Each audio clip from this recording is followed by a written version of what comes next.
And he was also very determined, we were all very determined to have Ibrahim Muslimani there from nearby Gaziantep, where the work of the Nefes Foundation was very well known around the whole area.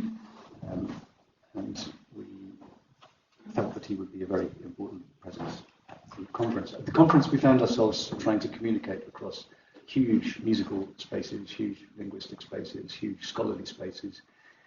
If it wasn't always completely successful, what we did find was that where we couldn't communicate our ideas with words, singing seemed to throw sparks across all of these gaps in very interesting ways. We had some wonderful singers with us on that occasion. The days went by in a blur of singing. On the back of that experience, we felt here is not just a project that we want to pursue, thinking across Ottoman historical space, thinking across the map of local cultures in the region. So we felt a kind of methodology that we have things to learn, as it were, by singing at one another, by singing with one another, by exchanging our singing and seeing where this leads us, seeing what this throws up, seeing what ideas that this would produce, where that would lead us, This all seems very appropriate, turning to our topic of muwashshah. Muwashshah, it hardly needs introducing here, but this is known to the large part of the scholarly world as a poetic form and practice associated with various levels and registers of the vernacular Arabic language, originating in Iberia, associated in various complex ways with the convivencia, bringing together Muslim, Christian, and Jewish literary cultures. If it has, just sort of roughly off the top of my head, a 1,000-year history, the scholarship that has been drawn to this, a veritable scholarly industry, has been attracted to it as a poetic form, as a literary practice. It attracted the attention of philologists who are interested in all of the various different kind of language levels here, and particularly at the end of the muwashshah, the kharja section, was occasionally written in Romance languages. So muwashshah became important as a kind of object of philological attention, with scholarship very, very much focused on the early years. Muwashshahat spread around the Mediterranean as a performance practice, as well as a poetic form, as well as a kind of poetic structure. If muwashshahat have roughly a 1,000-year history, the last 500 years of that history, it seems to us, is a musical history. And this is astonishingly neglected. I mean, the number of people who work on muwashshah as a musical practice, as a kind of performance practice, is very, very small indeed. And once we turn to the music, we start hitting all sorts of interesting and I think very provocative problems. One being, as it spread around the Mediterranean, it kind of pooled in various areas. So there was a sort of North African version of this. There was a version of it that thrived and survives in Cairo, and a version that thrives and survives in Aleppo, now rather dispersed across the map for the obvious reasons. So one's looking at musical practices that are really, in some ways, quite distinct. If you're looking at North Africa, you're looking at the kind of state-sponsored, state-produced practices. If you're looking at Cairo, you're looking at the commercial recordings of the early recording era. You're also looking at a very interesting sort of treasury, I suppose you could say, of recordings made by Darwish al-Hariri at the 1932 Cairo Congress. All of these things take quite a lot of deciphering. And in Aleppo, we're talking about other practices, which we'll hear more about in a second, which now find themselves distributed across the map in interesting and complex ways, but currently in the second too. So all of these differences become sharper and all of the connections become visible the moment that we sit down and start thinking about performing this. The project over the weekend has been one of putting the Aleppo tradition and the Cairo traditions into some kind of performative conversation. What you'll hear this evening, if you're able to come on to the concert, is the result of, where are we now, day 3 of rather intense workshopping. We all look a little bit exhausted. That is the reason for that. What we are finding the moment that we open our mouths to sing and discuss what we're going to sing and how we're going to sing it is that things that we started off thinking as being rather distinct, this thing called the Aleppo tradition over here and the Cairo tradition over there, start to move towards one another in all sorts of interesting ways. But the links start to become kind of palpable, tangible, audible. And this is what we've been exploring and talking about over the last few days. That's all I wanted to say. Thank you very much. Pass on to I think Ibrahim will introduce himself and speak a little bit. Thank you. Yeah.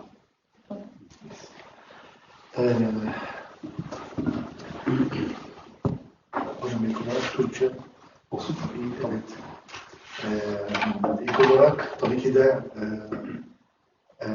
Martin Hoca'nın daveti için ve bütün emekleri için teşekkür etmek istiyorum. Oxford Maqam'da böyle de şükretmek istiyorum. British Council Türkiye bu desteğiyle bu bizim rüyamız gerçekleşmeye şans verdi. O da onlara şükretmek isterim. Tabii ki de Osmanlı Arap musikisi altında konuşulacak çok konular da vardır. Onlardan bizim için müzik konuyu daha odaklanıyor. Ve bu en son 500 yıl içerisinde o teessür ve tesir arasında çok farklı faydalar ve gelişmeler müzik sanatı yaşadı. Ona göre o yaşadığı gelişmelerden en önemli konu tabii ki de özellikle Kahire ve Halep için muwashshah sanatıdır geliyor. Muwashshah için yani eski bir Arap edebiyatı olan bir şiir sanatıdır.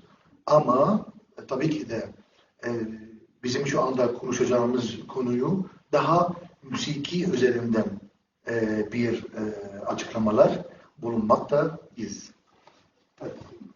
Ibrahim started off very kindly by thanking me and Oxford Maqam and the British Council Turkey for making this possible. The subject of our discussions and thinking over recent days in particular has been the Ottoman context for thinking about the muwashshah. This is a neglected facet which becomes very important when we think about this musically speaking. Ibrahim reminded us that scholarship has been mostly focused on the poetic content of the muwashshah, and one of the things that we're trying to do is to explore its musical dimensions, and particularly the relationships between Cairo and Aleppo. Okay. We should also explain that the linguistic space here is a reflection of the fact that Ibrahim has spent the last 10 years in Gaziantep. Yes. And our means of communication is Turkish. So, and indeed, we have some people following us in Turkey. Thank you to the British Council as well. أهلا وسهلا بكم مرة أخرى. اللي حابب انه احكي عنه اكثر هو اللي لمسته انا من اكثر من 15 عام تقريبا. بدأ عندي مجموعة من إشارات الاستفهام حول المعرفة المقامية اللي موجودة واللي ورثناها عن أساتذتنا من خلال المعرفة الشفوية والتلقي. خلقت عندي هذه البدايات بالذات في العام 2005 و6 مجموعة من الأسئلة عن المشتركات بين حلب وإسطنبول والقاهرة. وهذه المشتركات بكل تأكيد طرحت مجموعة هائلة من الأسئلة ما زلت حتى الآن أعمل على الإجابة عليها، وأعتقد لدي 30 أو 40 أو حتى نهاية العمر بحاجة لإجابة. Yes. Okay, so hello to everybody. What Ibrahim says he's going to talk about is something he's been touching upon for 15 years now, and during which he built this knowledge of Maqam as a tradition, Maqam music, based on what he learned from his teachers, especially through oral transmission, because most of this music is learned this way. And specifically what he's going to focus on today is the relationship between Istanbul, Aleppo and Cairo as three hubs, if you want, of musical transmission and concentration. So he said he has a few questions on the سؤال. بدأ التساؤلات بهذاك الوقت. كل سؤال طرح مجموعة هائلة من الأسئلة الأخرى. So he had questions, and now he has even more questions based on the questions. And maybe till the end of his life. Yes, absolutely.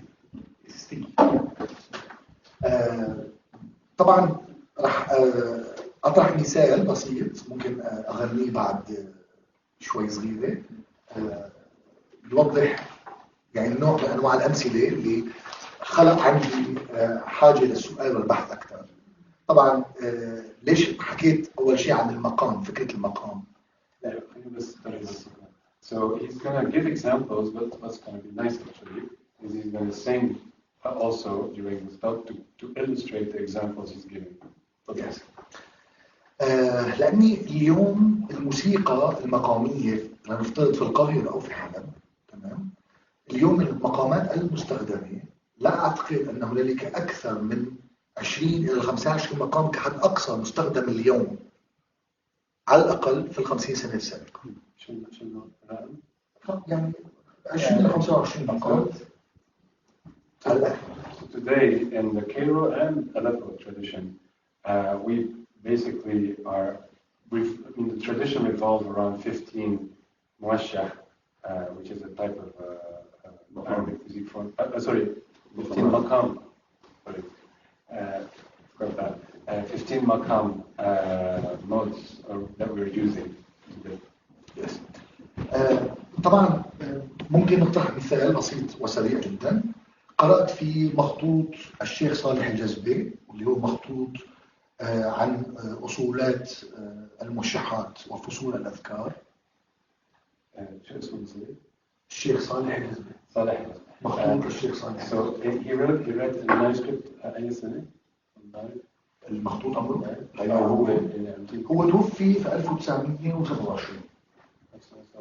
So an early 20th century, he read in an early 20th century manuscript from Sheikh Saleh al-Jazbi that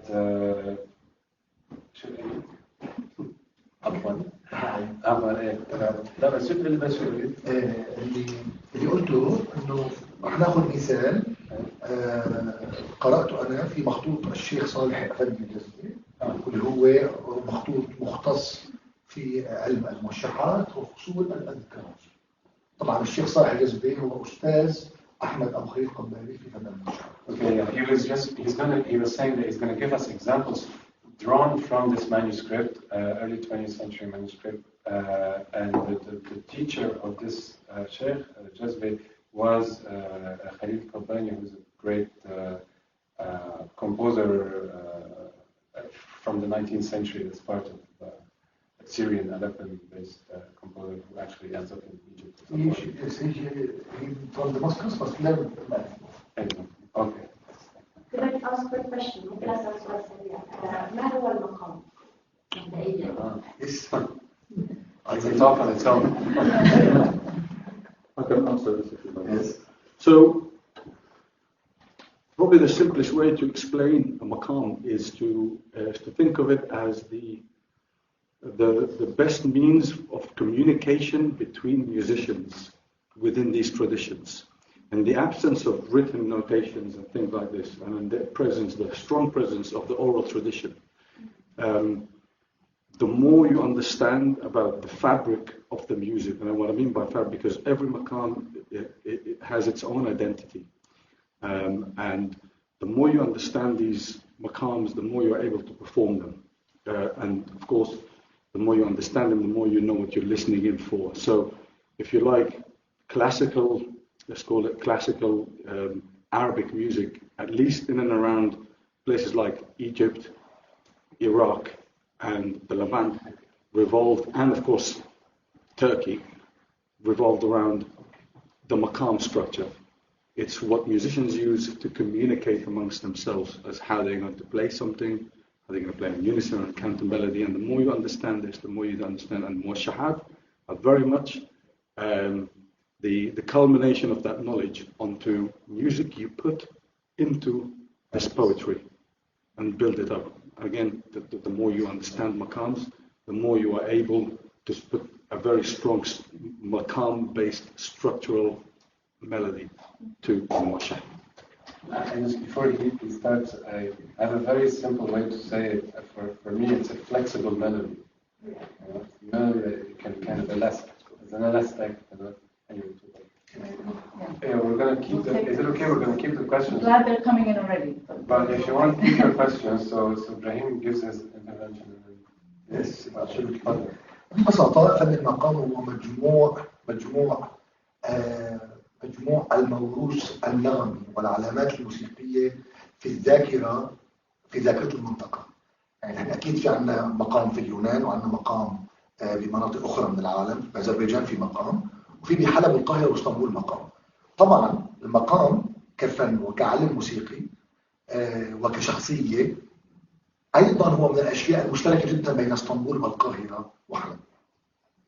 So he's giving us actually another understanding of maqam, which basically reverberates what Tarik just said also, that maqam could be thought of as a compilation, if you want, of a composite assemblage of all the melodies of a given region. And that's why sometimes we have slightly different variations between how maqams are played in Cairo or Aleppo or whatever, but also we have so much resemblances. So I think that can summarize what he just said. بالعودة للموشح للمثال اللي كنا عم نحكي عليه المخطوط اللي هو تلقيته عن أساتذتي، موشح حبذا الدجاه يحلو في أصول الجمل.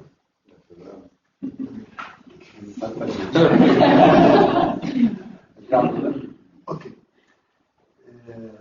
حبذا الدجاه يحلو اسم فيلم. حبذا الدجاه يحلو في اصول الجمل. يعني the doga. Yeah, the doga is a maqam. The doga maqam is at its sweetest when it's played on the chamber beat.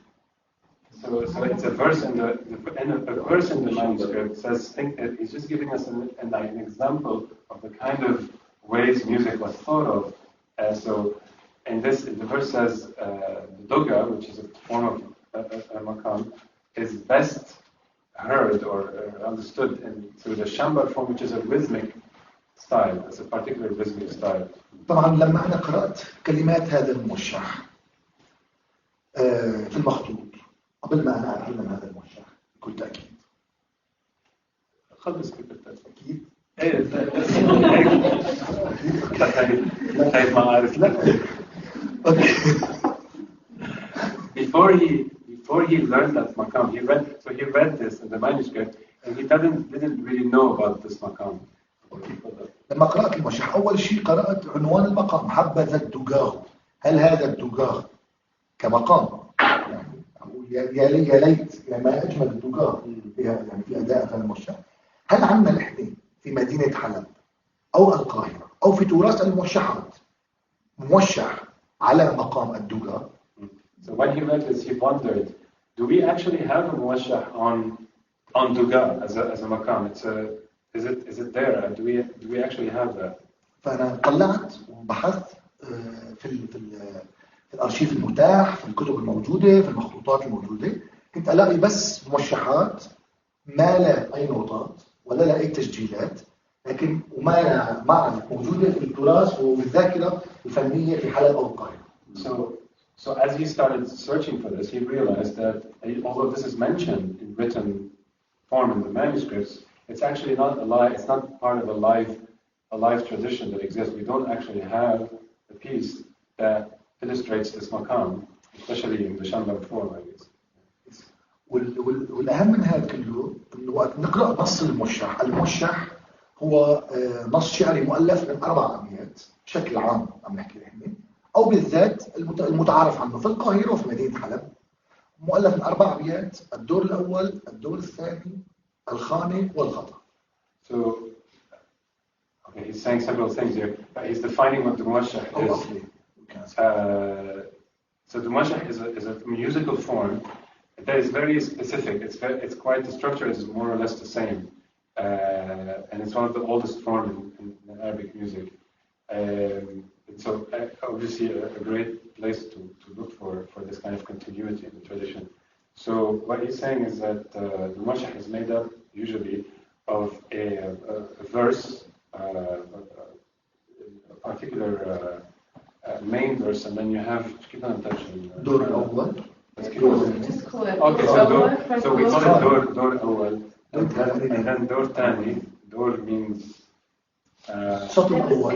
It's a line. Yeah. Line or four poetic lines. Four poetic, perfect. 4 poetic lines maybe. And then we have something called the khani, which is some kind of an interlude, or interlude is good term. داخل النص في المخطوط قرأت كلمة ترل أو ترنم. So in the text he's reading, he read the word tarannum or tara. والكلمات yes. Just to how would I translate? ترنم. It's ترنم. In a melodic. Not words, but words. Like you guys say, Melody. simply a melody, like a song melody. A song melody, a hum I thing. think Ibrahim wants to just call it a tarannum as opposed to translate it. Okay, but just so they know what we're saying. Okay. Yeah. فلما بنقرا كلمات جيت على الترنم فلقيت ديمتا متى ندير يا نديم يا نديم أمان. It's not Arabic. رجع ولا؟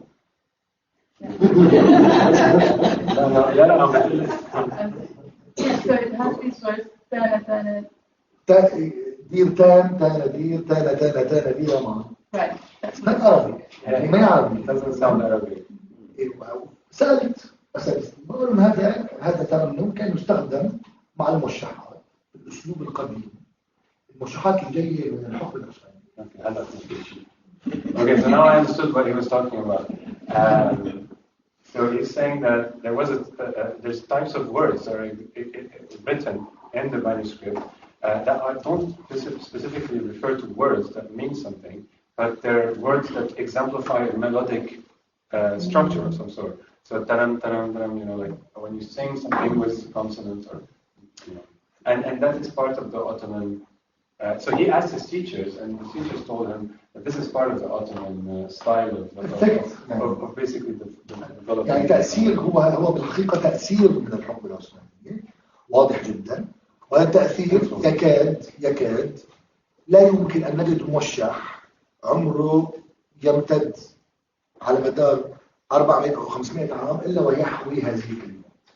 And so it seems that influence, which this kind of word structure exists, is virtually all the muwashshahat of this tradition. فالغريب انه ما بصير نقول عنه هذا النص، ما بصير نقول عنه انه هو نص عثماني، يعني هو بالنهايه نص مكتوب بالعربي صح، لكن حتى باللهجه الحلبيه. حبذا الدجاه يحلو في اصول التشمري. الكلمات واللهجه يعني طبيعه الموشح نفهم من صيغه الشعر انه هذا الموشح معمول في مدينه حلب. So even though it's part of what we would call the Ottoman, tradition, yet the text itself is very much in the Aleppan kind of language or dialect, or the accent is very Aleppan. بنفس الوقت حفظت بنفس الوقت يعني هذيك السنين حفظت عمل يعتبر عمره أكثر من 500 عام في الموروث العثماني، اسمه هم قمر هم زهره هم مشتري طبعا آرزو من دندنيا هم ساز بشوان، وطبعا في قلبه نغمة رجال وشهناز وسيجا هم بيات رصد أزلك ريزي الشايف حجاز بشنوان. هذا النص فيه كلمات عربية ويتضمن أيضا كلمة يلالي. So he memorized this text that here contains all these tarannum, yet also contains words that don't seem to be Arabic or any other languages, but also there's Arabic types of tarannums. It's a form of yalalali, meaning all night. And so it's a very common word that is uttered in Arabic music, especially in the early 20th century music, when a singer starts an improvisation or what we call a muwashshah or something. He says yalel, yalel, or yalalali. In the muwashshahat also you say a lot yalalali. If you hear later, by the way, you will hear a lot of yalalali. If you come to the concert. المهم بهذا القسم نوه لقصة كثير مهمة إنه هذا النمط من التوشيح تقريبا انتهى تماما بعد 1950 بسبب العقلية السياسية والقومية. Yeah. So what's really important about all this is that this type of music virtually disappears after the 50s, specifically because of political. Well, no, not so much of the music, but tarannum. Yeah. I mean, this particular style, Yeah, with the tarannum and all these words and all this kind of sound, melodic thing happening within the singing process, it kind of disappears after the 50s. مثال بسيط رح نحكي يعني هلا مثلا yes example مثال He's giving an example. أول شيء رح أبدأ بالمثال العثماني بعدين رح أعطي مثال نشوف اليالين والعين بالنص العثماني التركي الفارسي، ورح نشوف بعدين نص الكلمات المستخدمة في الموسيقى العثمانية في النص العربي. So he's going to show us, the Turkic, whatever, or not Turkish, example of that kind of tarannum and the more Aleppan-based one.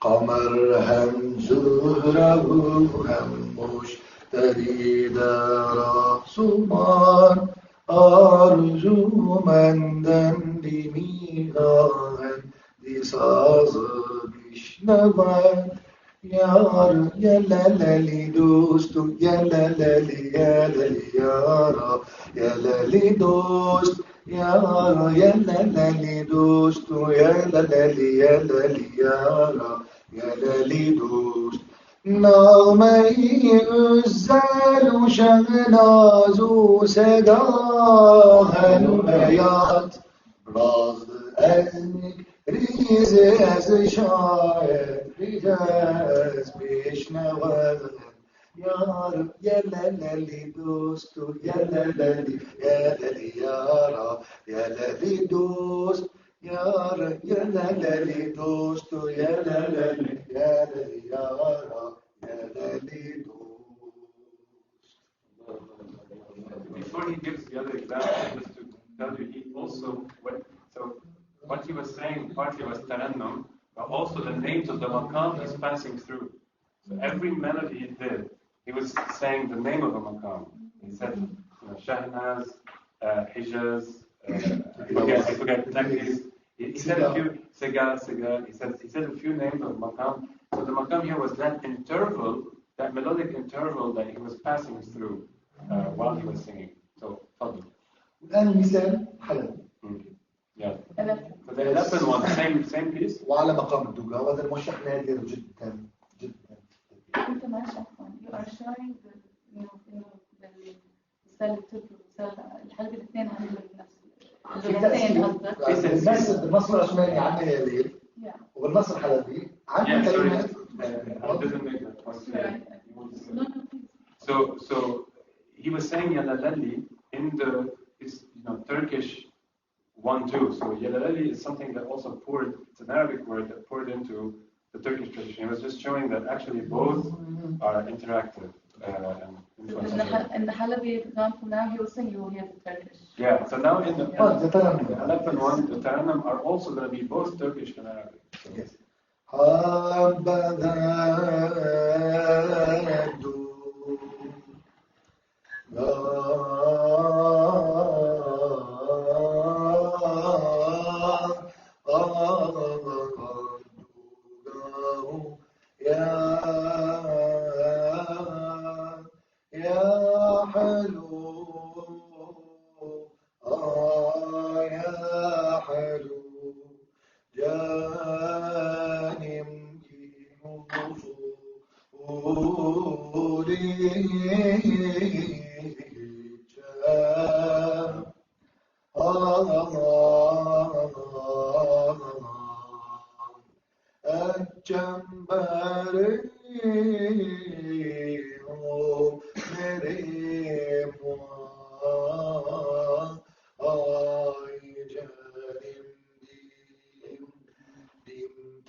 These taranums, just to clarify in case for you, so you have yalalali that you heard, that's a particularly Arabic word, but you have also janum. Janum, this is Turkish, and that means beloved, and that appears a lot in the Arabic tradition, definitely, obviously the Turkish tradition. So that's the influence, and then the rest were also terms like dim, tan, dim. This is the taranum who are not either Turkish or Arabic. It's just words, and then you have the name of the maqam, Shahnaz, Siga, etc. And here Duga, but also Sabah, I guess. It's part of the Duga. It's Duga. Okay. It's مقام Duga. That is هذا اللي أنا بدي أشرحه إنه. بس فيك تفسر الصلاة موجود في الدوغا أو لا؟ طبعاً موجود. طبعاً موجود. So the maqams are also an assemblage of maqams. Okay. So can you explain this? طبعاً مقام مركب طبعاً. الحديث الفكرة إنه اليوم المقام في الموروث العثماني ما زال قيد الحياة، لكن اليوم في الموروث الموسيقي في مدينة حلب والقاهرة غير موجود. Okay, so basically that kind of assemblage, that kind of constructed maqam form does not exist anymore today. So it's true in Aleppo and Cairo, in other places. Yeah, but is it played today? No, that's yeah. I'm saying today, yeah. So yeah, that's it. وطبعا هاي التأثيرات بسبب عدم وجود تسجيل بشكل مبكر في مدينة حلب بالذات ما بنقدر نشوفها في التاريخ الموسيقي من حلب، لكن نقدر نشوفها من خلال مثلا درويش حريري وتسجيلاته في مؤتمر القاهرة عام 1932 اللي قدمت لنا 92 موشح مليئة بالترنمات والجماليات. So this is a very important point, I think, for all of us here interested in the subject, that in contrast to Egypt, where we have a lot of recordings, in Aleppo we didn't have that kind of concentration of or production of recordings in the early 20th century. So we actually don't have a trace of how these muwashshahat were played in Aleppo. But we do have an idea of how it could be in the Egyptian tradition, the Cairo tradition. So in a sense, in order to understand the Aleppan old school, let's say, tradition, in a way we have to go through Cairo, or at least the recordings of the Cairo Congress of the 30s, where Darwish al-Hariri, one of the main muwashshah experts, sang Sheikh Darwish al-Hariri sang, how many? Like 90, 92 muwashshah. So, and that's the only trace we have really, apart from the other recordings that we have.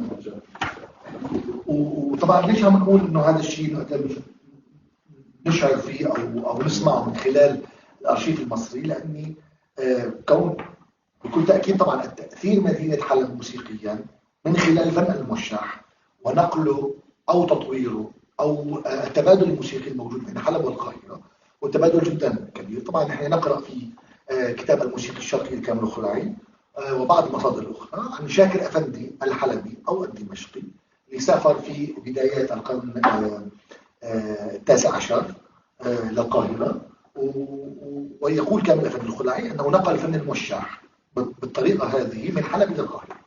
So this is also a very important point, is that ironically, in order to understand the muwashshah form that we only have in Cairo now, that muwashshah form in Cairo actually emerges, or at least is definitely initiated to a great extent by Aleppan themselves, who traveled to Egypt in the 19th century, in the early 19th century.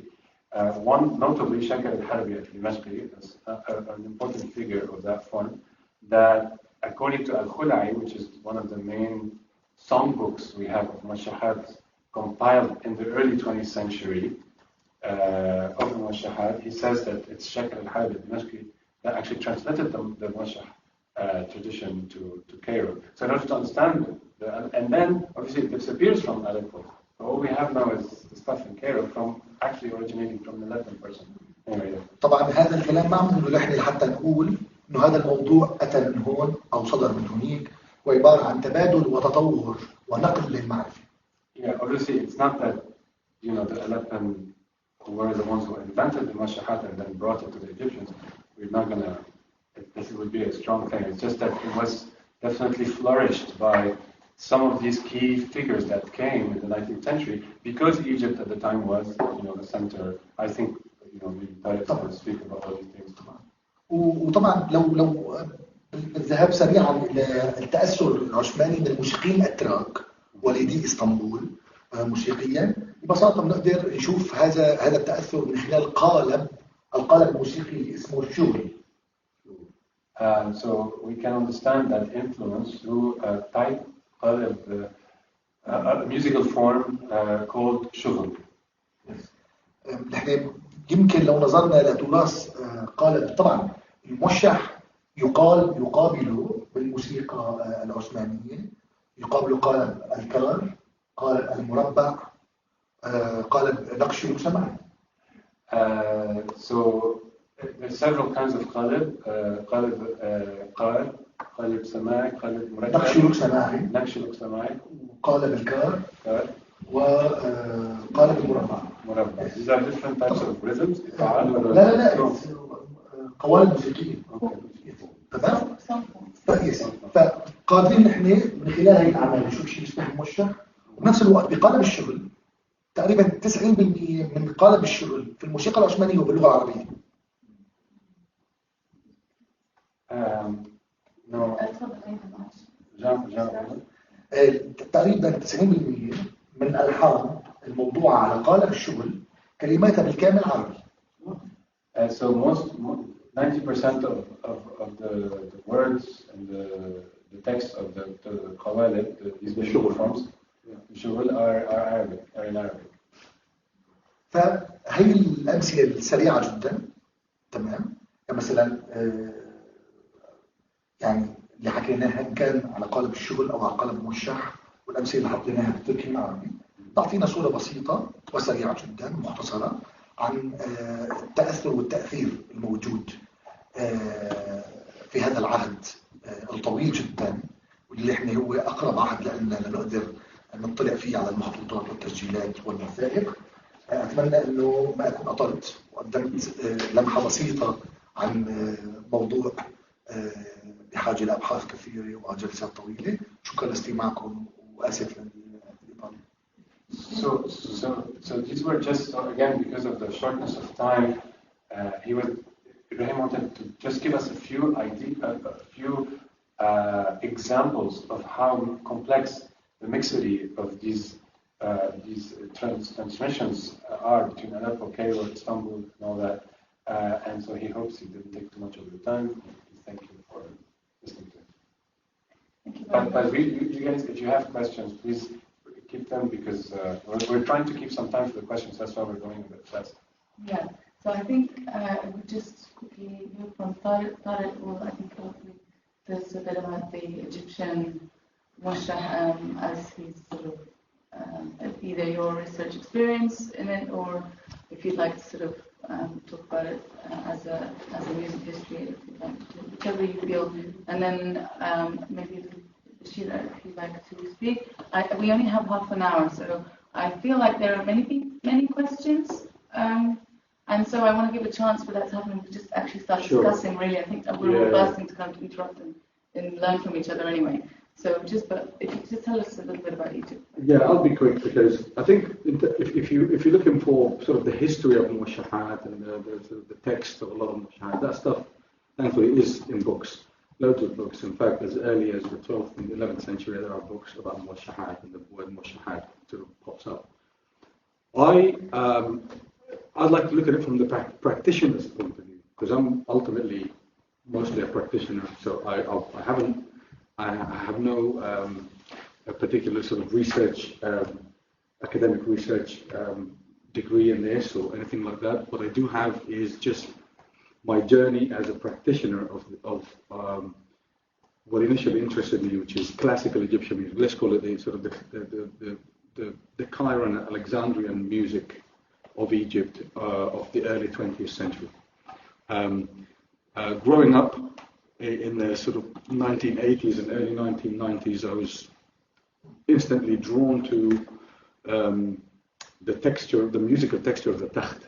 The taht, as in a small, compact ensemble of just one instrument of each type of instrument. So an oud, a violin, a qanun, something similar to what you're probably going to see this evening at the gig. But muwashshahat never really figured so much in this. And that is because by the 1950s and the 60s in Egypt, it took two distinct forms that are completely removed from how they used to be practiced only 2-3 decades earlier, as proven by the recordings of the Darush al-Hariri in 1932. Fast forward 20 years or so, and suddenly you have these two distinct ways of performing the muwashshah. Form one is to recreate them as some sort of something similar to classical Western choral works. So imagine a sort of an expansive sort of 50-piece orchestra, 10 men on one side, 10 women on the other, lots of bow ties and gowns and what have you, a maestro, a conductor standing there conducting what appears to be this very complex, very sort of academic, sort of classical exercise, big sound. So that was one style, and the other stuff, calling it our classical heritage.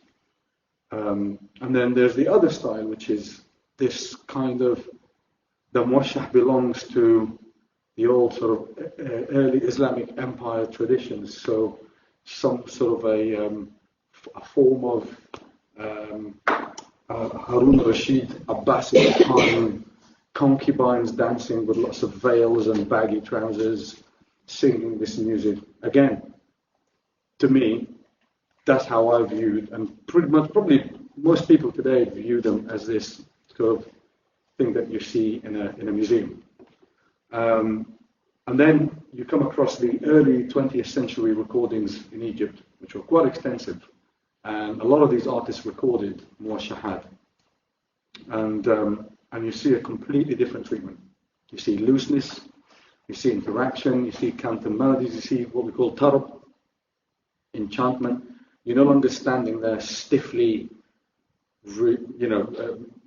just regurgitating a melody in a really kind of rigid form. It's loose, it's actually quite pleasant, and that's completely changed my mind on this. The muwashshahat in the Egyptian pop history, let's call it, the mainstream music history, pretty much disappeared as a publicly sung form in that way by probably the late 1940s. There's very sporadic, small bits of recordings of things like this, mainly by a man called Salahiddeen, who's pretty much of the old classical school. He, born 1896, died in 1961. He had his little sort of half-hour once a week on the radio to do what you call a wasla, a fasl, a suite, which should contain plenty of muwashshahat, but would normally contain about a minute of a muwashshah, and they move on to the next thing. So clearly muwashshah started occupying less and less in the space of sort of Egyptian music sound. But the 1932 Congress recordings by the Darwish al-Hariri represent a very, very, very important sound document to a tradition that has completely disappeared, because this is the group sung muwashshahat with hardly any instrumentation, but rather a collection of mostly men who would come together, and what really binds them is their deep knowledge and grasp of the muwashshahat in terms of rhythm and in terms of melodies, and obviously, very good memories of knowing these muwashshahat. And the idea was to bunch up a few muwashshahat together that are in the same beat, or in beats that you can progress from a particular beat to the next one without stopping, and you just rattle them through. And that used to be pretty much your wedding band in 1905 or 1906. The story is that a bunch of muwashshahat singers, they call themselves sahbagiyya, would turn up to a wedding uninvited. They're mostly men that can also look after themselves physically. So quite imposing figures. They'll turn up, and if there isn't already a bunch of sahbagiyya sitting there, then there's room for them. They would sit down. This is a story told by Sheikh Zakaria Ahmed, one of the great Egyptian composers of that sort of early 20th century era. And they would sit down, and as soon as they sit down, the person paying for the wedding, if you like, the father of the bride, the father of the groom, would be obliged to get them something to drink, mostly alcoholic, and something to eat, and then that pretty much, and maybe they will rely on tip from whoever's the audience, and they would just sit there for 2-3 hours rattling off these muwashshahat. And the Darwish al-Hariri recordings are probably the closest thing, if not the very thing, of that particular tradition. And that's why we speak for everyone on this panel, that we find that it's a very important document to learn from these, not just learn these muwashshahat, but learn from that kind of practice, because it probably brings us to the truest thing. And then when I look at the videos, there are plenty on YouTube and places like that, any given party on a given Thursday or Friday evening in Aleppo, you would see a bunch of Aleppo men to this day. They sit together. There might not be an instrument inside, maybe a drum. If not, they beat on their styles like this, and they all collectively know these, and there'll be 2 hours of continuous muwashshah singing. So, still very much alive. And that is why, I'll just finish by this. Mr. Ibrahim, as young as he is, his knowledge of this tradition is perhaps a lot deeper for his age because of where he comes from, in my opinion. Because the tradition is very much still alive and is still being passed on generation to generation. While I believe, unfortunately, in Egypt, it's kind of really shrunk quite a bit, and you have to look long and hard to find people that still would teach this and pass it along in that manner. Anyway.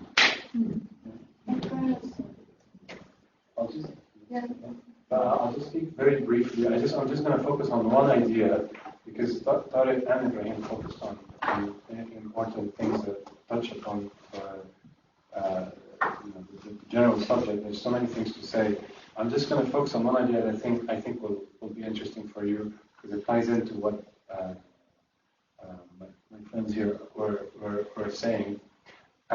It's important to also understand that the 19th century, and I think everybody will agree, if not, please let me tell me, already sees a change in what the muwashshah form is. And we're not really sure of what happens even before the 19th century, what was there before the 19th century. We have glimpses of that maybe, and we can speculate, but what we know for sure is that in the 19th century, there's this what we call the Nahda period in the Arab world, where there's a renewed interest and a concentrations of economic, if you want, wealth going into actually propping up a little bit that style. And so we have a lot of these muwashshahat that we sing actually, and some of them we're going to sing today, that were composed in the 19th century. And here key figures are the Aleppan shuyukh that come to Egypt.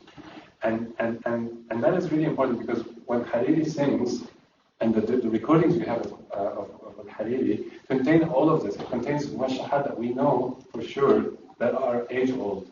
All right? Others that we know were composed by some of these figures in the 19th century.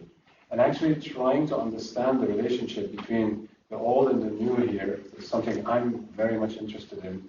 I think it's important to understand why actually afterwards also it disappears. I mean, what happens after what Tarik was saying about it becomes more classicized, it becomes even more, very round sound, very chorally kind of thing, I think has a lot to do with the fact that already in the 19th century, the idea of doing this music was something modern, or something that we're modernizing. And so in the 19th century to early 20th century, modernizing means actually going in depth in the tradition and make it better. Whereas I feel like after the 30s and 40s, modernizing means throw away the tradition, or let's just do it like the West does. And there's 2 different paradigms of already what is modern, that it prevails in the 2 instances. So I just wanted to make that point. I think is important. That's super interesting. Something that we often Talk about. talk about. Yeah, even yesterday. Why, really trying to hone in on why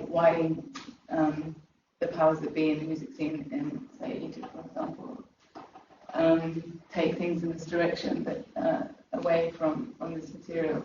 I'm not sure if we highlighted, I'm not going to talk long, I just wanted to mention that if we highlighted that there is a step between the Safagir 1905, say, muwashshah medley, which is so fascinating to us because we weren't really aware of that way of performing muwashshah on its own in this sort of joyful communal singing thing, because of this opera house rigid style performances that we're used to these days. Between that and this moment inside, in the middle there was the Khadiwi al-Wasla, which utilized the muwashshah in a certain sort of fixed way, and so it kind of had a musical role in the live performance, which was to sort of, after the instrumental introduction, this was the vocal introduction to sort of further announce the Maqam that we're in and to warm everyone up and get everyone singing a little bit, and before the improvisation begins, which was really the meat of a concert.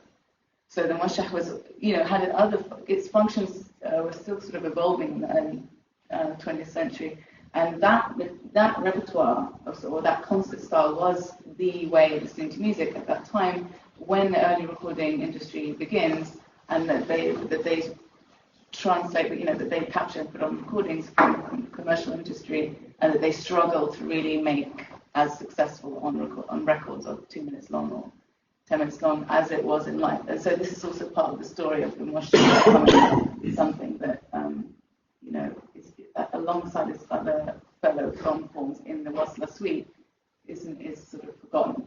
I just wanted to mention that because you were talking about Egypt and how we actually, or personally, how I came to know much more about the muwashshah was in our within the context of a suite.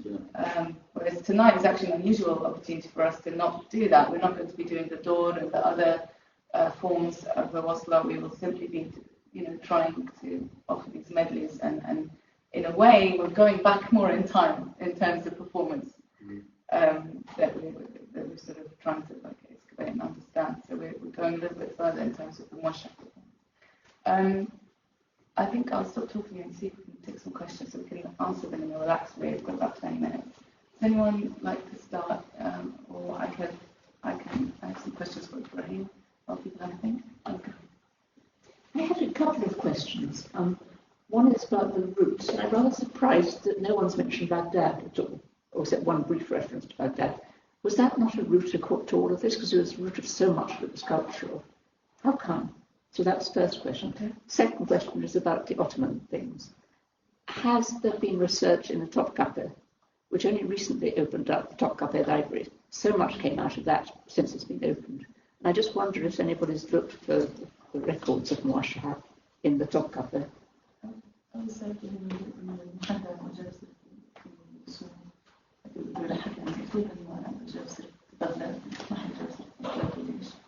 ثاني سؤال إنه هل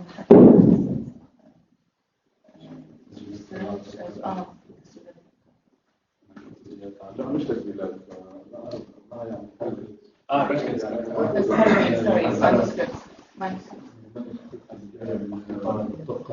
هل في وجدوا الكافية؟ أول شيء في Would you like to take the further? Go ahead. Go ahead.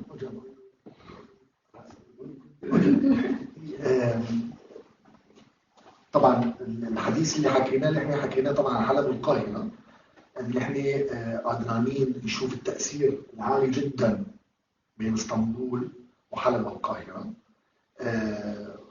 وهذا ما نقدر نشوفه أكثر في الموسيقى في بغداد. تأثير الموسيقى الفارسية على بغداد أعلى.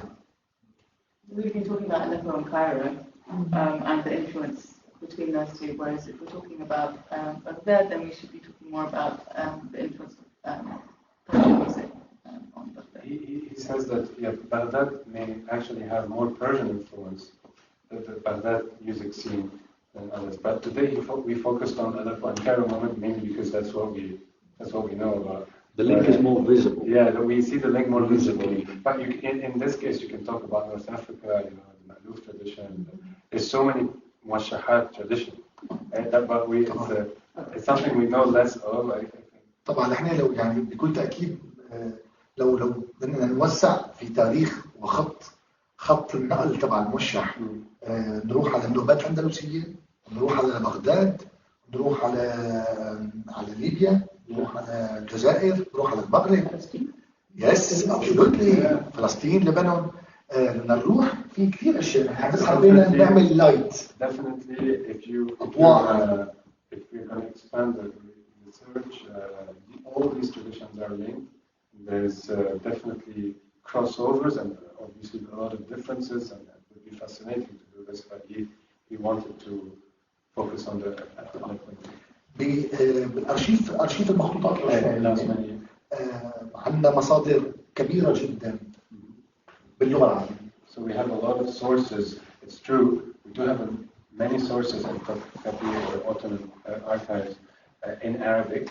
Actually, you were mentioning this at some point. You were saying that everything is in Arabic. Yeah. لا عندنا مخطوطات مجموعات مثل مخطوط الشيخ صالح الحزبي مجموعات عثمانية يعني مثل مخطوط يختص فقط بكتابة الأعمال الغنائية تمام مثلا بالقرن الثالث عشر أو السابع عشر أو الثامن عشر أو التاسع عشر. So we have manuscripts that are specialized in song compilations or song form compiled the lyrics if you want. أهم شوقا الموشح المعروف اليوم في الذاكرة العربية وليس في القاهرة وكذا وجد بمخطوط ومجموعة عثمانية عام 1620. So one of the most famous muwashshah that most people know that when you say muwashshah it's really identified to its أحن شوقا. That muwashshah was found in 1920 in an Ottoman manuscript. 1620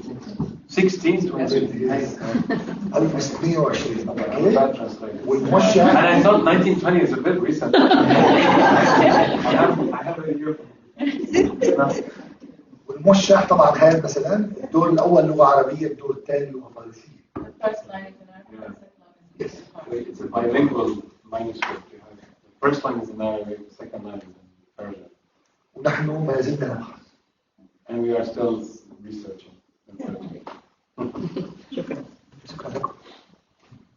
What we've got in the Ottoman collections are some very rich sources of information from the musician songbooks throughout the 16th century. And you can learn a lot from these. They're a sort of snapshot into what was going on in the Ottoman palace at the time. And what you've got is the text.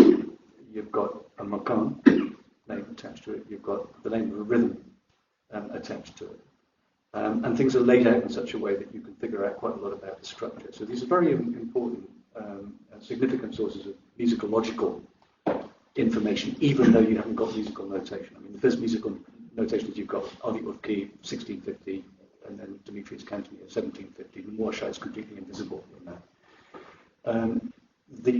The 16th century is interesting because it's a multilingual environment in which the dominant language actually is Persian.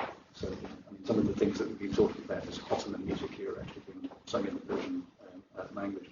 I think one of the things, so what you can track here is the changes in forms like kar, besmen, salt, things like that. And one of the things that we could be doing and thinking about is, and they're constantly changing in this period as well. That's the other thing. There's nothing static about exactly. And at the time of tremendous change. I think one of the interesting things we could be talking about here is just how to weave what we think might have been going on with the muwashshah into these formal and modal evolutions taking place at that time. So the Ottoman sources are very important here, but in a deep kind of way. أنا بس عاوز أضيف شيء خطر لي add something. مثلا في اطلاعنا على المخطوط النادر اللي هو ينسب لقوصوه غولي ملك المماليك. While looking at a rare manuscript that is attributed to Mamluk. ملك المماليك قوصوه غولي. Qansu Ghuli was the king of the Mamluks. لدينا موشحات اليوم ما بنعرف عنها شيء خالص. We have manuscript, but we know nothing. We have muwashshahat. I'm a bit dyslexic today, and that we know nothing about. That we know that we're there, but we just don't have any trace of it. Any other questions? Yeah. Can I ask who was the audience of this kind of music? Was it an elite environment like the court of the Ottoman Sultan or something else? And today also in Aleppo, who is listening to that kind of music? Who was the audience? No, sorry.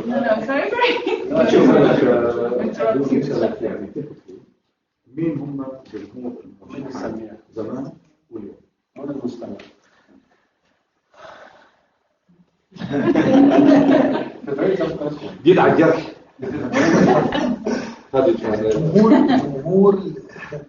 جمهور الموشحات سابقا هن لازم نحكي في حلب.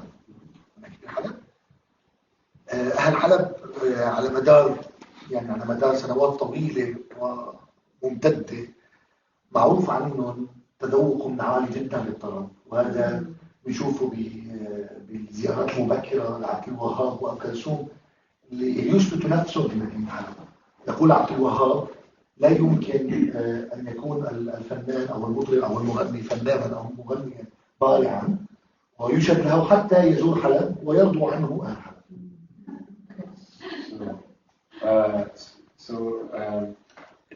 Aleppo is famous to be very much into that musical form and in Tarab in general. So that kind of, you know, highs of listening to such music. So much so that actually Abdul Wahab, the singer, the Egyptian singer, said once that one cannot be really considered an artist or revered as an artist if he wasn't accepted by the Aleppan audience, by an Aleppo. So. والجمهور اليوم طبعا هل موجود جمهور للموشح في العالم العربي او في العالم؟ اكيد موجود، لكن لو قارنا هذا الفورم مع تطور الموسيقى في ال100 سنه المنصرمه الحسابات بتتغير كثير. اللي عم نحاول اليوم من خلال هذه النشاطات، من خلال الموسيقى اللي عم نتشاركها سوا، نعيد تسليط الضوء على هذا الفن الجميل، ليس لتصميمه ليكون صنما، بالعكس آملنا أنه يكون هنالك تلحين جديد للموشح وأن يستمر هذا الفن. So Ibrahim is saying here that even though today the audience of the muwashshah is a bit can be curtailed or is not very developed, we in our practice today and in our endeavor to play that form, we would like to spread more that kind of the taste of that form. Can I add? Go ahead. I just want to add something to what you're saying. In my opinion, slightly speculative opinion, again, this thing, everything is a bit speculative. I think the audience is a very complex thing. It varies according to region, time, social class. But this is what we like. What I like about this music is that it's very polyvalent. It's a bit everywhere. It's in the Sahbagiyya, as Tarik was talking.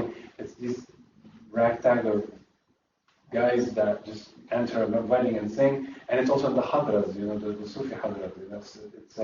It's in the big Tarab singer, that Nahda period, Manyalawi, Abdul Hayhimi, these people sang muwashshahat. Everybody sang muwashshahat. It's a bit everywhere, and yet today, it's kind of a museum thing. ممكن بس أضيف شيء بسيط هذا يعني مهم جدا إنه نعمل يعني تسليط الضوء عليه. الموشح قبل 100 سنة من اليوم، الفترة السابقة، هو مدرسة للموسيقى. اليوم في كونسرفتوار. قبل 100 سنة؟ قبل 100 سنة، 100 سنة قبل. He would say that before 100 years or so, muwashsah was the main cornerstone of the formative form, what trained you as a musician. Yeah. And now you have conservatories. So you learn the muwashsah. The thing is, if you actually, to add what he's saying, Sami Shawa, a great violinist in his memoirs, says in order to understand Arabic music, in order to play Arabic music, you have to do the muwashshahat.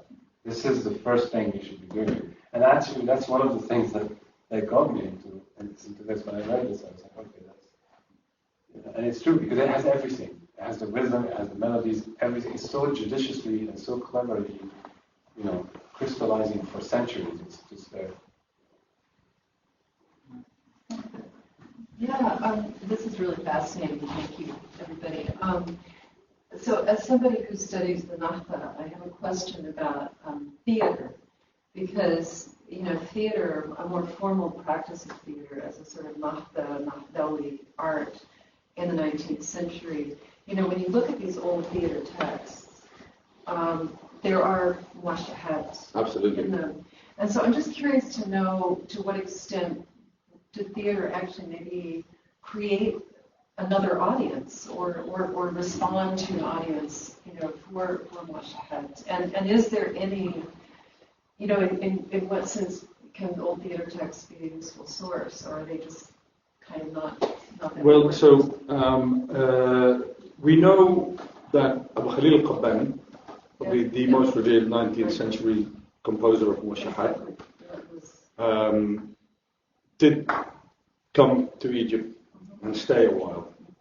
We know he met Abdul Hamouli, for example, the Egypt champion singer at the time, which meant he would have probably had access to other artists in there. Kamil al-Khula'i, the scholarly composer, and especially of muwashshahat, mentions him, puts him in a very high pedestal, in fact, in his book, his first publication, Muwashshahat al-Sharqi. And if you look at Kamil al-Khula'i's, so I've noticed that only recently myself, when I acquired a copy of Kamil al-Khula'i's 1921 book, Al-Musiqa al-Asriya, Al-Aghani al-Asriya, where he puts examples from some of his plays. Yeah. And then you start looking at that, and they're muwashshahat, because it's clear what the maqam is, it's clear what, the muwashshahat really are the only form in Arabic music generally that have this such huge variety of rhythms. Most folkloric music tend to sit on a sort of a 6/8, a 3/4, or 4/4. Most adwar of that time, or the qasidas would again sit in a sort of an even rhythm. It's only in muwashshahat where you see that. And of course,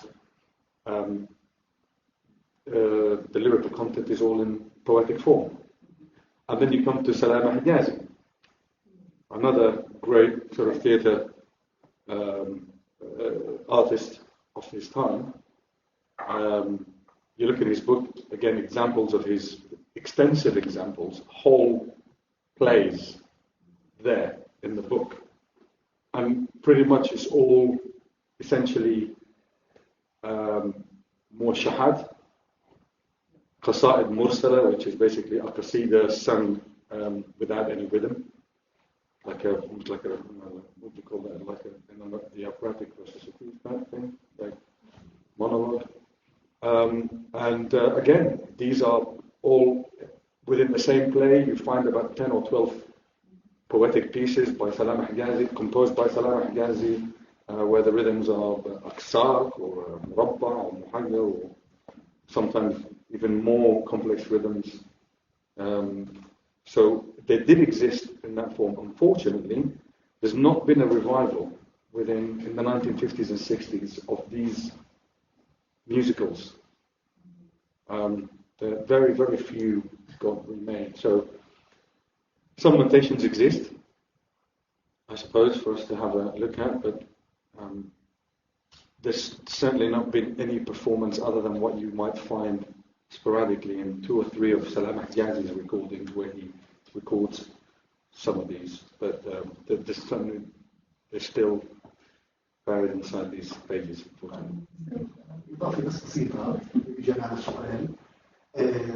أبو خليل القباني يعني من خلال مسرحه وراء المسرح العربي كان الموسيقى تبع المسرح أبو خليل هي الموشحات. تمام؟ والموشحات The music of Abu Khalil al-Qabbani's theatre as a pioneer theatre was muwashshahat. والموشحات في مسرحيات أبو خليل القباني كانت هي الفواصل التي تساعد الجمهور على الراحة من المشاهد. They were like intervals that allow audience to rest. وبالتالي هذا الشيء قدم لنا مجموعة جديدة من الموشحات وجمهور جديد من الموشحات بكل تأكيد. That's because it's certainly new repertoire and audience of muwashshahat at that time. And it's interesting. So we could say certainly through this example and the Egyptian example that muwashshahat kind of pushes along outside again the Safawiyya and the Khadija al-Wasla context into the theatre, and then into the theatre a little bit into cinema. You get the Ibrahim's film, this stage one, when he's speaking French afterwards. There's like a love story moment. There's a Miku, whatever you call it, and the love song in the background is one of the muwashshahat. yeah. This is an interesting thing that muwashshahat you know, has last breaths or something in popular entertainment at that point.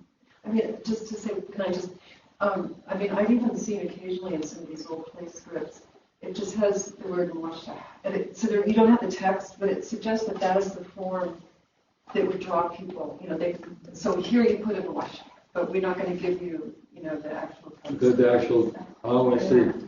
So just as a kind of form that's part of the play. Part of the play, yeah. I mean, they always used to say that Munir al-Mahdiya touched on this, where you couldn't really talk too long when there's audiences in the theatre. There has to be something, you know, the singing is at the forefront. And of course, they used to have a lot of the greatest artists of the sort of later 20th century, the Abdul Wahhabs and the Sayyid Darwishis of this world, started their life as jobbing musicians who would sing between the different sections of the play, yeah, just to keep people entertained, yeah. Sorry, can I think he's failed for 3 times. Sorry, we'll come to you, sir. It's more of a conclusive question. I did study Syrian migration in many avenues, and I was wondering, I couldn't help notice, like, you know, Aleppo as a city with an artistic weight in Syria, like with the Syrian migration, the Aleppo people ended up, I mean, with the statistics between Cairo and Gaziantep and Istanbul. And I can't really help to link that to the topic of this seminar. It's like, do you think now that muwashshahat, with the Syrian migration of most people from Aleppo as well, that it has a home now in Turkey and in Egypt, and that this kind of old connection can be restored and can be like enforced in Turkey and Cairo?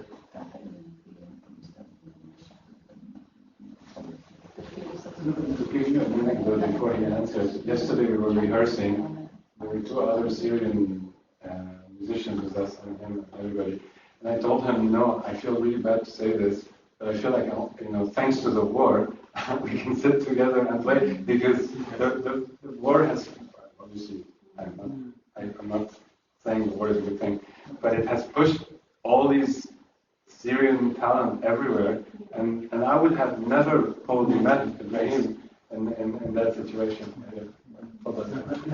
هذا سؤال إبراهيم، إنه أنت بتحس في موشح هلا بعد هجرة سوريا لتركيا ومصر، الحلبية بالذات حبوا يروحوا على تركيا ومصر، بتحس في فرصة جديدة للموشح إنه يرجع لجذوره؟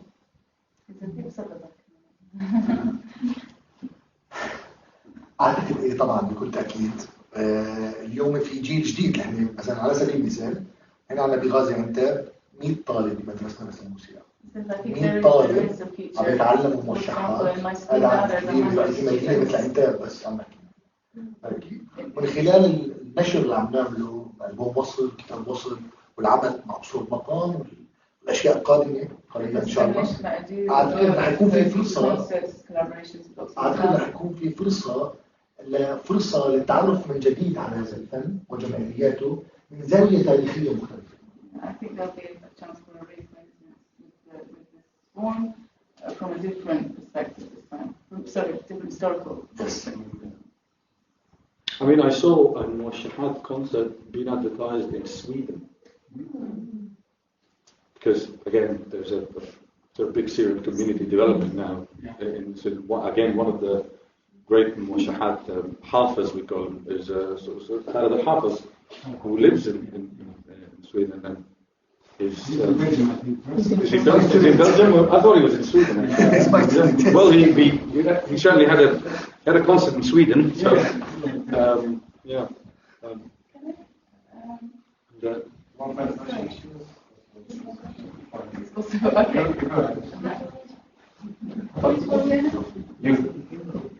Sorry. Just quickly, I'm curious about the connection between poetry and music. So when you mentioned it made me find out in Ottoman poetry, the rhythms, the meters, the poetic meters. And it made me think like these songs comes all by oral tradition. So they are as much as poetry as music, isn't it? So they have their lyrics already. So do we have new compositions, for instance? Does it come with poetry?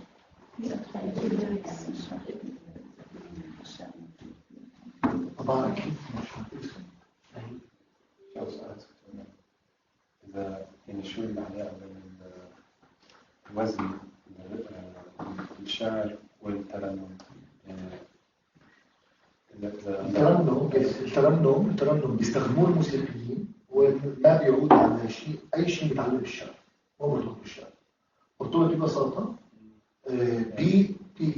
برغبة المؤلف بملء فراغات موسيقية بكلمات تمام تساعد على استمرار اللحن مع الإيقاع. So that's really well expressed.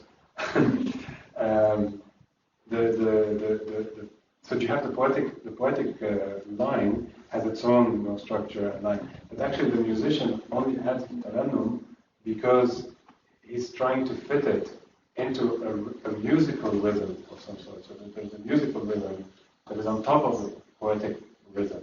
So these two things are actually very separate, and it's only the musician that has it. It's never really part of the poetry. I don't know if that's So there are the possibilities for new compositions. No, there are, but usually the tarannum comes after, depends on the composer, not the poet. The composer comes and says, okay, I'm going to take this poetry, and I'm going to... يعني ما بنقدر نقول على الموشح بنصه الشعري جزء منه هو الترن كتبه الملحن تحت الموشح. It's not part of the poetry. Actually, one of the muwashshah we're singing now, it makes me think, is like just one line. And the whole thing is, we're singing for 5 minutes, it's just tarannum. You're wondering why did he even think of putting a line there, you know? But it's and then that's me. ممكن تلاقي الموشح بالعهد الأندلسي بعد سنة الملك أو لشعراء آخرين ملحن في 100 سنة السابقة وممكن يكون له فيه ترن ببساطة. Yeah, you could find the composition of people from 100 years old where you have poetry, but then the rest is all tarannum. But that tarannum is kind of part of the composition, really, of the melodic form. Thank you so much. I think, sorry, we've just certainly, we'll hear the last, just before we take the last question, just want to essentially that it's gone 5:30. People get off to the next appointment. So we'll take the last question. And then Martin, I think you wanted to add something. No, this tarannum, I do want to say, this is something that extends far beyond Turkish and Ottoman-Arabic song culture. Tarannum is a feature of the song traditions across the Mediterranean, right into Central Asia and into North India as well. The really interesting thing about it is that there are such resemblances. What is going on in the so-called nonsense syllables. This is something we absolutely have to research because this is the key to enormous thing. Enormous thing. And this is something that has really sort of sprung to life actually over the last few days and in our last session. Our colleagues working on North Indian music are just hugely interested. Sure. You want to? Okay, so muwashshahat is the subject of the talk. Is there? Let me ask the question: who wants to give a one clear definition of shul muwashshah? What the muwashshah is?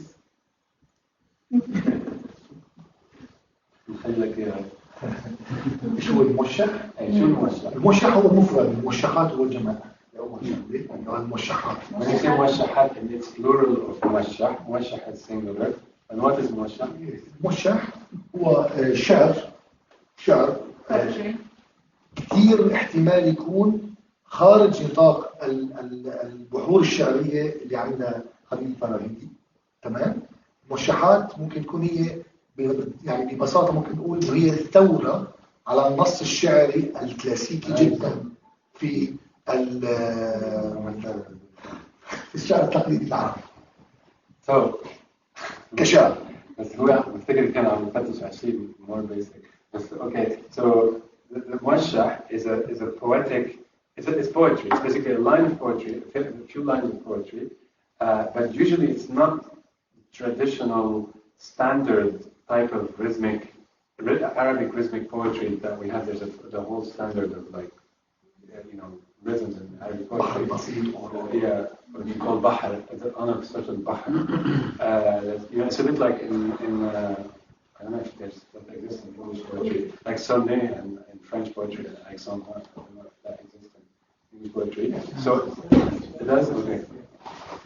So sorry, but I betrayed my French educated background. So he says that this poetic form is a revolution, actually, on that kind of, more traditional type of poetry. Usually the verses are just different, sometimes shorter. But طبعا اجت هي القصه بالعهد الاندلسي سببها هو رغبه الشعراء والموسيقيين في ذلك العصر الخروج عن النص لحديث للتكلم ممكن بلغه عاميه حتى فممكن نلاقي موشح شعر جدا رائع وجميل جدا وفصيح جدا ممكن نلاقي موشح عامي ببساطه وبوث موشح. Which is why actually that we could find these muwashshahat in two forms. We could find it in the most Arabic written, eloquent form of the written Arabic, and we can also find it in more colloquial Arabic. So in the two forms is fine. But just to add to Ibrahim, the muwashshah is putting that poetry into music on very specific types of rhythms that usually can be very complex. It could come from 4x4 to rhythms that constitute 48 beats, and that's what the specificity of muwashshah, as opposed to maybe other types of Arabic music that emerge, especially that we know from the 19th century. If you were able to attend... There's a muwashshah that has a beat of 170, 176 beats. Yes. So if we come tonight, you want to hear that one. You will hear that. Count on us. 48. We'll go to 32. Yeah. Can I ask? Please, anyone's run off just a second. I would really love to ask Ustaz Ibrahim, if you would just demonstrate for us one samah on Sanaa or whatever beat you want, because I think the topic of the body and muwashshah, we could have explored, of course, language a lot more, but it's such an enormous subject. I think we focused on performance. But if we were to do this again, and inshallah we will do it again, we can talk more about Sufism and body and breath and religion and secular. So if you show us the samah, the answer, we'll be very grateful. طبعا الموضوع له استدامه اطول من هيك وده بيساعدنا لكن فن الموشح في مدينة حلب بالذات تمام وكون فن الموشح كونه فن يرتبط ايضا بقوة في علم الايقاع. As an art that connects the rhythm. A deep understanding of rhythm. فأي حدا بده يمارس فن الموشح لازم يكون قوي بالإيقاعات وبالأداء. To perform this practice, you have to be extremely strong in rhythm. طبعا وجزء من هذا التطور وجود فن السماح اللي هو اليوم فن شبه. Part of the development of this practice is the existence of something, a dance form called samah, which is pretty much just in now. وهذا السماح هو مو فن ديني. It's not a religious art. أبدا. تمام. ممكن يستخدم في مش موجود مثلا فرضا بتركيا ضمن طقوس دينية معينة كذكر وليس له ارتباط الموسيقي والفن اللي نحكي عنه مع الموشح. So musically ممكن تلاقيها بتركيا.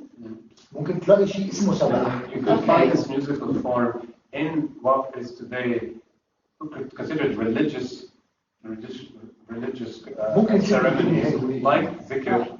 Might find the word samah in Turkey in a religious context. The word is used to talk about certain types of music / body forms, but it is different from what you want to talk about.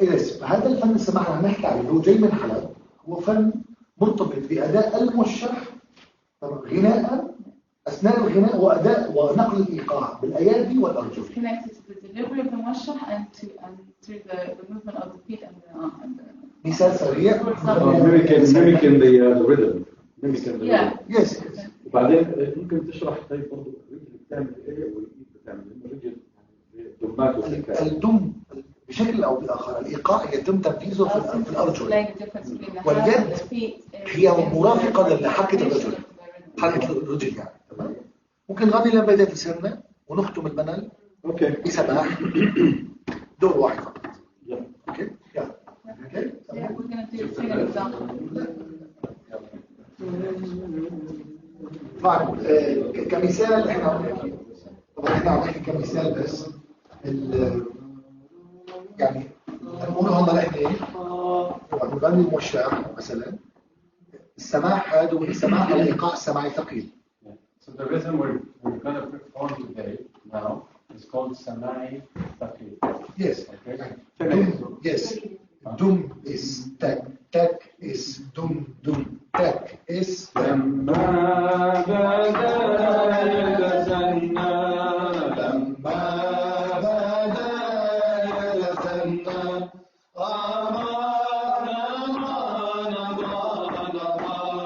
حبي جمال فتنا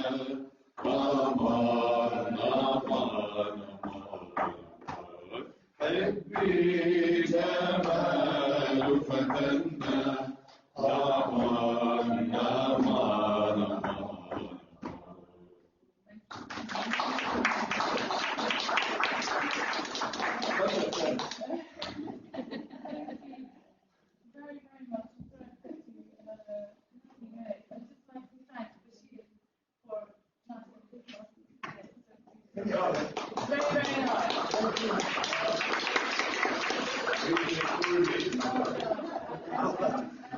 Thank you.